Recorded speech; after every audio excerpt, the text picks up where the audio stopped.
Uh, Hello, hi Cole, hi Vincent. I hope you guys are both well. I've been thinking about you a lot actually recently. Uh, just I know you're growing up very fast, and I'm hoping I'm going to be able to Skype with you soon, because it would be lovely actually just to see you moving around and talking and just being you.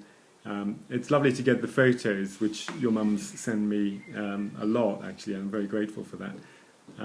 But to Skype with you would be wonderful. Anyway, well, I'm just sending you this video just to kind of like keep in touch. And what I thought I'd tell you about in this video is this newspaper article that I'm just reading at the moment. And I'm going to just see if I can show you the title there of the article. It's called Mobiles Ring in the End of the Wallet, and it's about the idea that you would use cards or your mobile phone more likely to kind of pay for things in a newsagent. And you saw the photo of a guy kind of doing that, somebody's hand doing that in that newspaper article. And you could pay for things that you buy in a newsagent, bars of chocolate, newspapers, bus tickets, tube tickets, all that kind of stuff. But the funny thing is the article, McDonald's, by the way, is going to introduce that, so you'll soon be able to pay for your McDonald's food if you eat McDonald's food.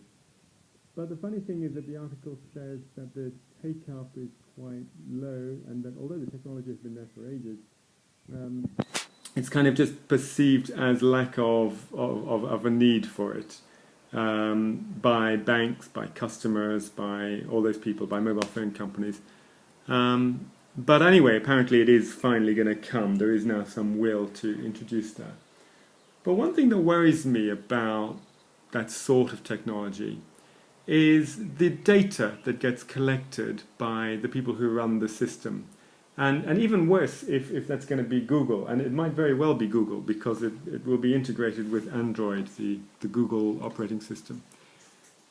Because if it is Google, then they can link the data about your purchases with all the other data they have about you, because of course Google has a massive amount of data based on what searches you do, based on the emails that you store, the documents you store with them. And once they can link all that data together, the value of each piece of data becomes much greater.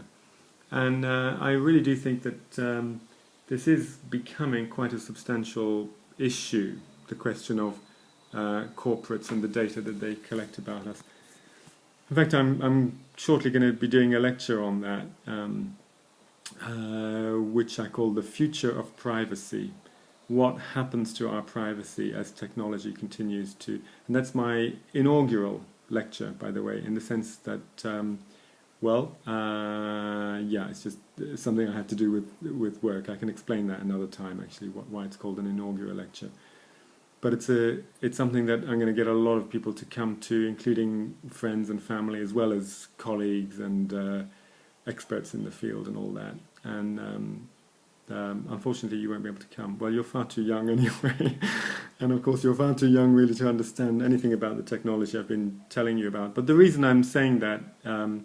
because you know you're only kind of less than 1 and less than 2 respectively, but I'm hoping that when you're a bit older you look back on these videos and you'll think, God, that's what he was doing when we were little babies. Lots of love to you both. Bye.